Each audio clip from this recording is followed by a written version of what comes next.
The Crowdfunding Professional Association, we most often call it the CFPA, is a national association of people participating in crowdfunding, including the portals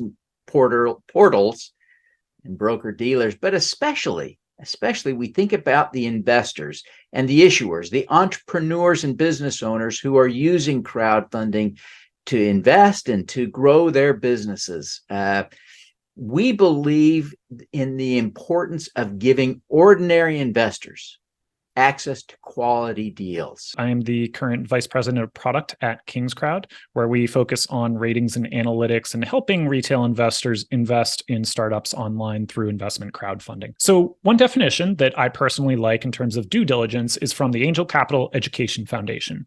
They say that the primary objective of due diligence is to mitigate investment risk by gaining an understanding of a company and its business, as well as determining the suitability of the investment for the portfolio.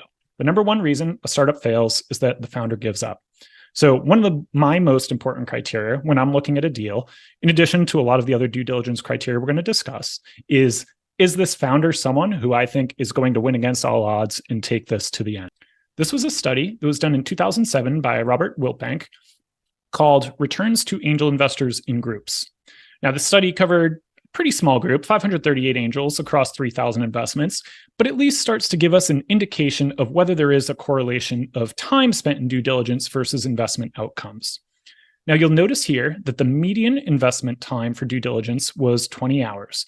This means that half of these angel investors spent more than 20 hours, while half of them spent less than 20 hours.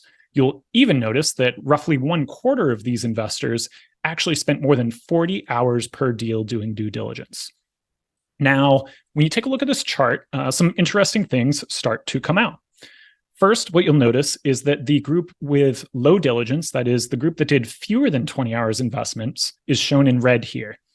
There was many, many more deals that returned less than 1x of the capital, which is essentially traditionally considered a failure. If you're not returning what you at least invested, you're getting cents on the dollar, if anything, back.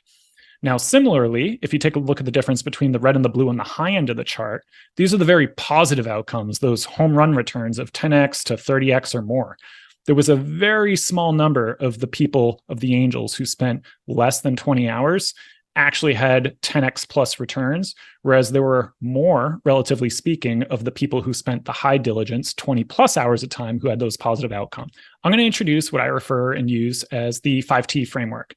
I've taken this and adapted it from a few different things, but this is what I found that works for me. And again, hopefully it's a starting point and a framework that you can use, but take this and adapt it to your own process and your own investments, and you will see how things kind of change and evolve over time.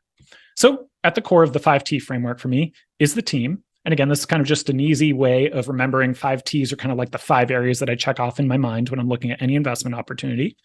There's the tech, which is the problem, the solution that they're solving. The TAM, which I just use as a T for basically representing the market. Traction, which also kind of represents financials and performance. And then the terms, what are the deal terms you're investing in? So this is my 5T framework. Each of those starts with a T. But again, team, founders being at the core of that. So for early stage startups, right, Brian's opinion, if the team, the founder, isn't absolutely amazing, if it's not someone you would want to work for, that is someone who's going to see this through, little else matters. So let's do a recap. We've talked about today what due diligence is, why it's important, why it's essential as a de-risking step, and also making sure there's alignment before you invest. In early stage startups, I've shown at least my opinion of why team is one of the most important points to look at. Can be a single point of failure. Thinking about that quote, an A team with a B plan will outperform a B team with an A plan every time. 3 is even for experts, experts checklists improve outcomes. And again, according to studies, this even holds true for human capital valuation, and again, makes novices kind of at that same level as experts. 4, the only constant in this world is change. So even if you develop a checklist, even if you have a formula that works, you're going to have to evolve that over time. Due diligence has to evolve. You have to evolve your processes. And 5, always understand what, if any, due diligence is being performed by the crowdfunding portals themselves. So thank you very much for your time today.